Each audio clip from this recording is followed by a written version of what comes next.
Star Wars is making its comeback on the big screen next year with the movie Star Wars, The Mandalorian and Grogu. With the last movie being released in theaters almost 7 years ago, what can we expect from this new one? Can Star Wars fans really say that they're finally back? And so, in today's video, I'll share with you guys what we know so far about this next installment in the Star Wars franchise. And on that note, hi everyone, I hope y'all are doing fine. If you are new to this channel, hi, welcome. And if you want to support this small channel of mine, don't forget to subscribe to it. It would help and I would appreciate it a lot. Leave a like or a dislike if you want. And now, enough yapping said, let's start this video. So, like I said previously, the last Star Wars movie that was released in theaters was The Rise of Skywalker in 2019. And I think we all remember what ended up happening after this release. During these last years, Disney went radio silent when it comes to movie releases, but went all in for the Disney Plus shows though. Now, I think we can all agree when I say that these last few years were not that great for the Star Wars franchise because of the mixed reception the shows had and the lack of faith people started to have towards Disney managing this franchise. I have made many videos about the subject that you can go watch if you're interested. Now, with 7 years of a whole whopping nothing on a big screen, what can we expect from this comeback?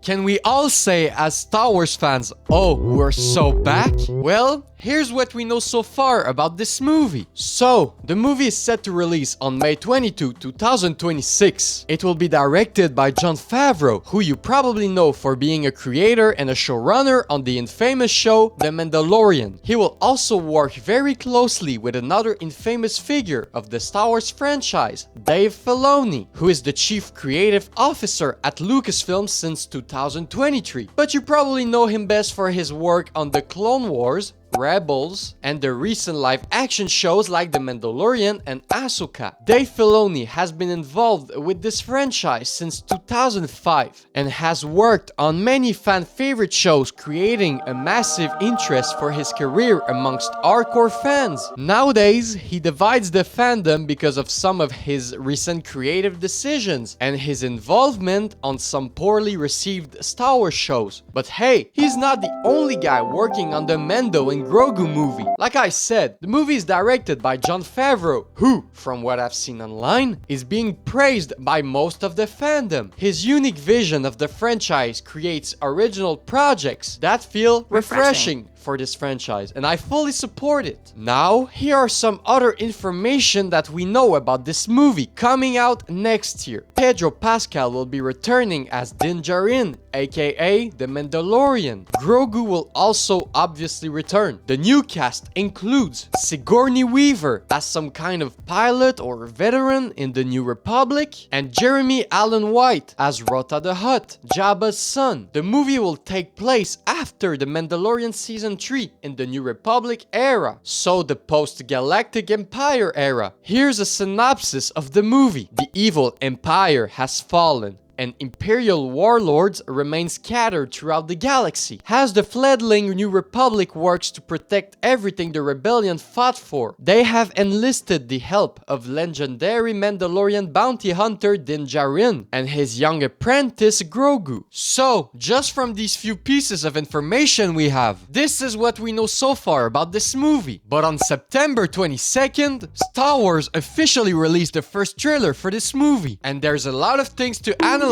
from it. And so, here's my breakdown of the trailer. I'm not gonna dive deep into details because many people do this job better than I do, but I'm gonna mention the headlines we can pick up from this trailer. And so, the first thing that we see is Mando and Grogu being on a mission on a deserted planet. We see Imperial troopers, which is strange since the Empire has fallen off, but I guess our favorite duo will have to fight what's left of the Empire. We then see Grogu in a tunnel with an Azalan, the same species as Babu Frick from The Rise of Skywalker. We see more Azalans later in the trailer too, so I guess they will have some kind of importance to the plot of the movie. We then see Sigourney Weaver's character meeting Mando and Grogu, probably to give them some kind of mission. The same way that Mando was given a task in his show. Grogu then uses the Force pretty well, which means means that he has been trained a bit. We then move on to different action shots that I can't really explain their purpose in the story, but one specific detail that intrigued me was that Zeb appears in one of the shots, which means that he'll appear in this movie. Whether he'll have a small or big importance, that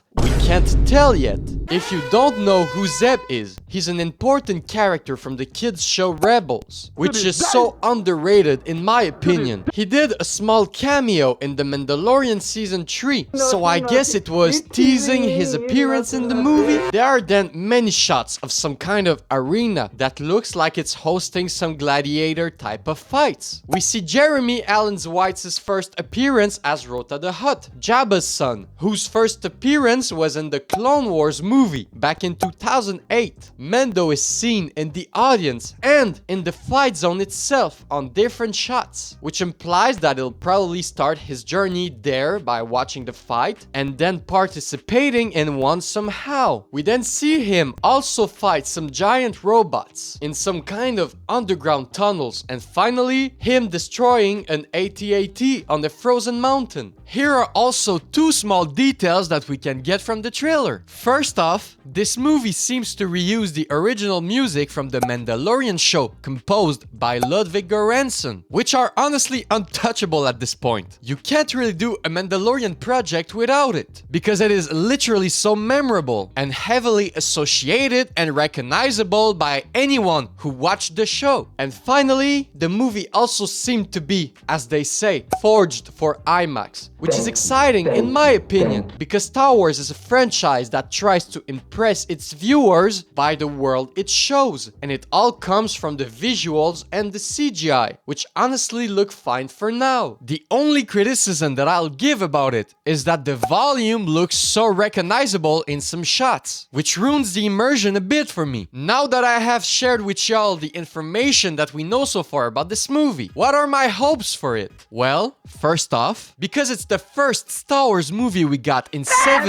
years on the big screen, I really hope it will get great reception so Disney can keep doing more of it. Like I said previously, Star Wars is a franchise that likes to show a unique world, especially through the visuals. And recently, I don't feel like Star Wars was doing much of that. Theaters are a great environment to experience these kinds of movies. And because this movie was shot for IMAX, we can experience even more of its beautiful visuals. Now, I also really hope that story-wise, the movie explores something new and original that feels really different from what we've seen so far in the Mandalorian show. Do I feel like the movie looks different from the show based on the trailer itself? Right now, I'd say no. So I am really looking forward to being amazed by future teasers and by the movie itself. Now, I also hope that the future teasers don't show us too much, because I don't want people to overanalyze them and already figure out how the movie will end up. This would literally ruin my experience watching this movie, and I want to be surprised. Now, with the last projects we got from the quote-unquote Mandoverse, I feel like this movie will connect all of them. But doing this can be really risky, because you want your viewers that haven't watched the million shows you made to understand what's going on in this movie. The introduction of new and returning characters should be understandable for any kind of viewer, and the stakes of the plot should also be made clear. And finally, to conclude this video, here's what I think of the movie right now. The artistic direction of the poster with its retro type of vibe really pleases my eyes. The first trailer doesn't necessarily hype me that much, but I have no reason yet to predict a flop because of it. And so, yeah, I am positively looking forward to this movie. And if it ends up flopping, it could be really damageable for the franchise's reputation and could hurt its future. What is your opinion about this new Star Wars movie? Share me your thoughts in the comment section down below. Leave a like or dislike if you want. Subscribe if you want more content like this, and I'll see you in the next one. See ya!